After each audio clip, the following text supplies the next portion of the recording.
In June 2011, an unemployed man spent £57,000 in cash to fly 40 friends to Cancun for his wedding. Tanned and flanked by friends wearing identical shirts, Christopher Welsh Jr. smiled for the camera with his father. Neither man had ever filed tax returns. But the two men were the leaders of one of the largest drug trafficking gangs in the UK, a business that imported hundreds of millions of heroin and cocaine from Liverpool to Scotland under the noses of the authorities. Christopher Welsh Jr. grew up in Eastham on the Wirral, a part of Merseyside that is not rich but not poor either. He did not come from a well-known crime family. But by the time he was an adult, he had charted a course into serious organised crime and went on to build one of the most organised trafficking rings in recent British history. At its centre was a father and son partnership. Welsh Sr., who headquartered his operation in Anfield, assisted in operating a tightly controlled network that was organised like the cartel groups. Their goal was not to create havoc, it was to succeed. Liverpool has long been an important centre for drug sales. Its port is getting foreign shipments daily, including from Colombia, the Netherlands, and Belgium, all typical routes for cocaine into Europe. In the years that followed, the city's economy declined as industries left. That opened the door for gangs to take over, bringing money and status to areas hit by unemployment. In this regard, Welsh Jr. not only survived, he thrived. He developed a system to handle drug distribution. Suppliers in Liverpool shipped products through a chain of local distributors, logistics staff, storage managers, and trained delivery staff. The target market was Glasgow. What distinguished Welsh Jr. was the professionalism of his operation. Distribution points were spread around Liverpool, safe houses in Everton, Kirkdale, and Walton. These weren't dirty drug houses. Most were suburban houses rented or occupied through well-recommended contacts. Behind them, police later discovered kilo presses, packaging equipment, and imported cutting agents. Drugs were intentionally watered down, repackaged, and sealed in a manner that avoided detection and ensured purity. In one such safe house, police discovered a 10-ton hydraulic press and specially constructed steel molds to press heroin into identical blocks. These copied the methods used by Latin American cartels, a way to make the drugs look like clean, imported bulk shipments instead of local products. The heroin and cocaine, typically very pure, were cut with substances such as benzocaine in an effort to maximize the quantity. Dealers could turn each kilo of imported drugs into 3 or 4 kilos of product ready for the street. Alongside it was 2 kilograms of benzocaine, which could be cut to produce more than £160,000 worth of street value.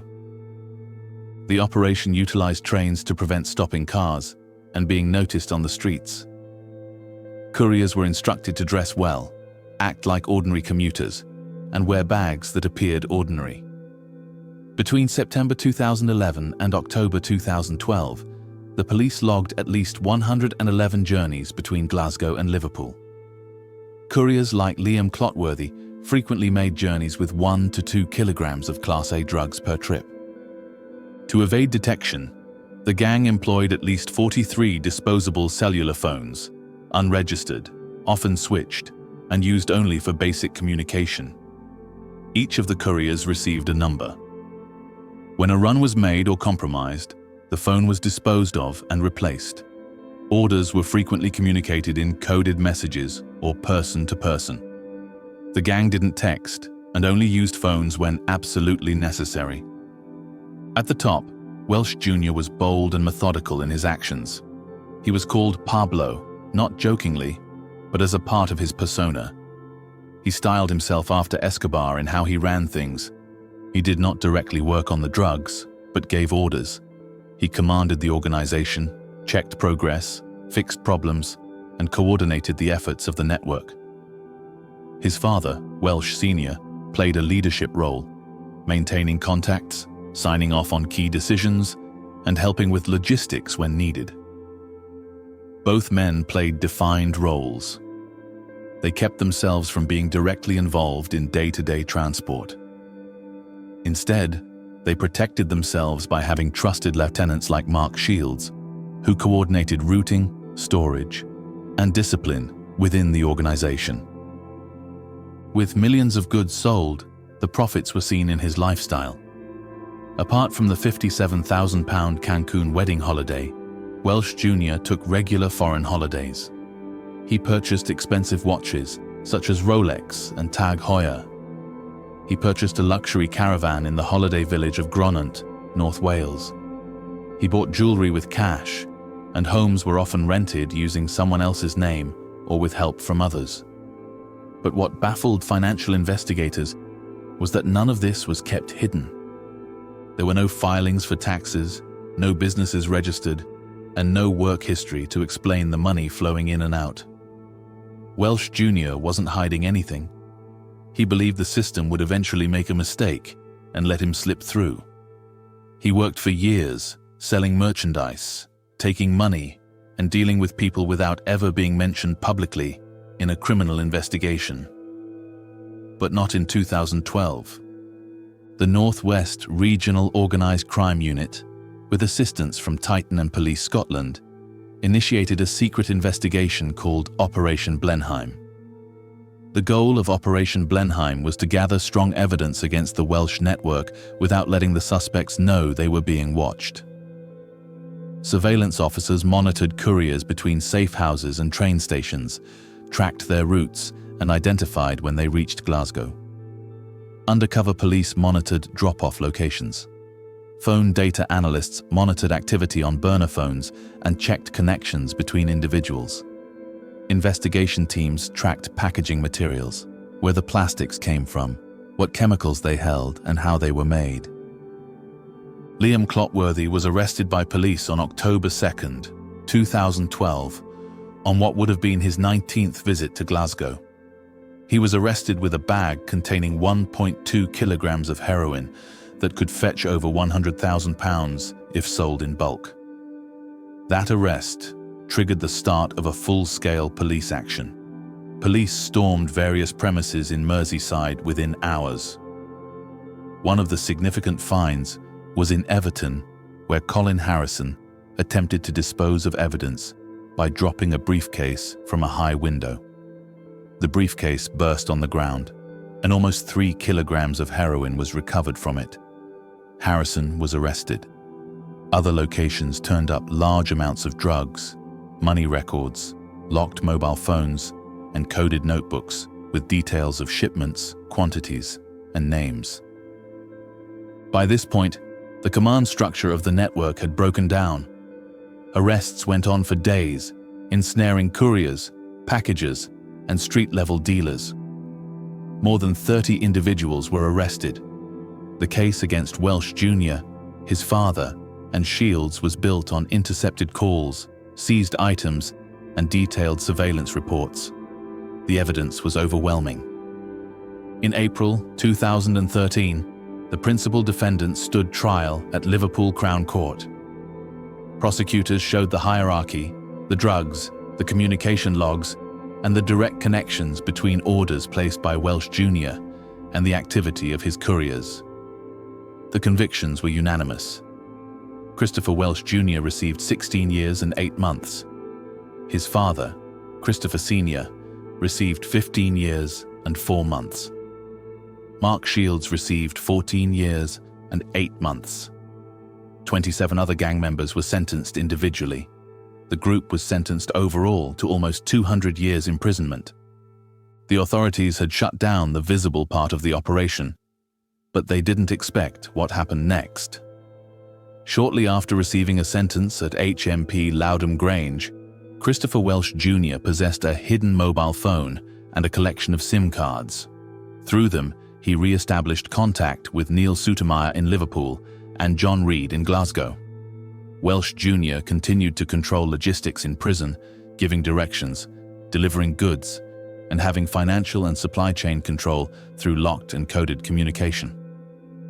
The structure of the operation changed slightly, but it kept working the same way. Couriers resumed deliveries, shipping Class A drugs by train from Merseyside to Scotland, with Glasgow once more serving as a major distribution point. Between July 2013 and September 2014, law enforcement tracked shipments worth over £3 million on the street. The packaging methods were the same, and cutting agents were used to ensure maximum profits for each kilogram.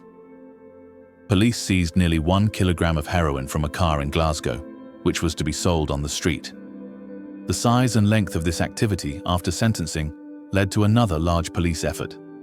Operation Prion was started by Titan to deal with Welsh Jr.'s prison control system, and Operation Cervella to handle Sotomayor and Reed's outside work. Safe houses were watched again. Phone signal analysis showed repeated contact between homes and prisons in Liverpool and Scotland. Search warrants were obtained. Prison staff regularly searched HMP Loudham Grange. On the 10th of October 2013, 2 SIM cards were discovered hidden inside Welsh Jr. and a mobile phone concealed in his waistband. Despite these discoveries, he continued to use new illegal phones smuggled into his cell. In April 2014, a further search uncovered 2 more SIM cards. Each phone or SIM card was used for a short time, then thrown away. The connection between prisoners and outside helpers relied on trusted middlemen. Wendy Abraham, a past nursery nurse with no prior criminal record, was one of them. She was used to smuggling money and drugs from Liverpool to Scotland, and was very central to smuggling mobile phones and SIM cards into prison. Her home was also used to temporarily store drugs before they were moved out. Phone records during the case proved that Abraham was following orders from prisoners through coded messages. She also shared drugs with other carriers and coordinated when the pickups would be made.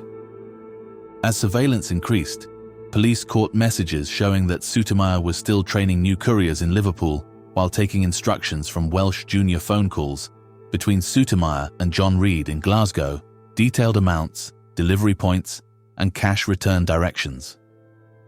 Police later found notebooks at Reed's house that showed payments and matched what was said in the calls. By September 2014, Titan and Merseyside police began taking apart the drug network that had started up again. At the same time, raids were conducted in Liverpool, Glasgow, and the surrounding areas. In John Reed's house, officers confiscated 980 grams of heroin, a notebook containing sales records for a few months, and a number of burner phones. Sotomayor was arrested in Liverpool after a search found money, phones, and signs that he was helping organised drug couriers.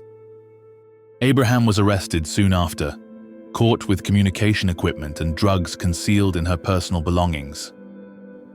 In 2015, the Crown Prosecution Service opened a new case at Liverpool Crown Court. Christopher Welsh Jr. was charged with conspiring to sell Class A drugs from July 2013 to September 2014. The prosecution used phone records, recorded calls, SIM card data, courier reports, and evidence found during prison searches. Despite a wealth of evidence, Welsh Jr. refused to testify. The court convicted him. He received an additional 12 years in prison. Neil Sotomayor received 14 years. John Reed received 9 years and 4 months. Wendy Abraham was convicted of planning to supply Class A drugs, trying to supply them, and sneaking banned items into prison. She received 10 years and 6 months. 10 others were convicted on conspiracy-related charges. In total, this second conspiracy amounted to over 90 years in jail. After the criminal convictions, a second financial investigation was initiated under the Proceeds of Crime Act. Items believed to have been bought with illegal money were found and frozen. In September 2014, the court ordered Christopher Welsh Jr. to pay back £275,000 within 6 months. If he did not meet this requirement, he would serve 3 more years in prison. His father had to repay £150,000, or face a further 27 months in jail. Despite being convicted twice and serving long prison sentences, Welsh Jr. kept breaking prison rules. In August 2020, when an inspection was carried out at HMP Weymouth by the officers, they discovered a smuggled iPhone and SIM card in his possession. There was no sign of ongoing drug coordination, but he was referred for disciplinary action. He was then transferred to HMP Berwyn, a Category C jail in North Wales. In March 2022, Welsh Jr. was in Caernarfon Crown Court and admitted having banned items in prison. He received an extra 6-month sentence. By 2025, he had accumulated a total sentence of 28 years. By 2025, Christopher Welsh Jr. was still in prison with no real hope of release in the near future. All identifiable assets had been confiscated. Close associates were in jail. His ability to run or affect any criminal activity had been fully shut down. This is the story of Christopher Welsh Jr., a drug trafficker who amassed a £200 million illegal empire and tried to manage it from behind bars. And that will be all for today's video. Let us know what you think in the comments below. And if you enjoyed this video, please don't forget to like, subscribe, and turn on the notifications for more criminal gang stories. Thanks for watching, and I'll catch you in the next one.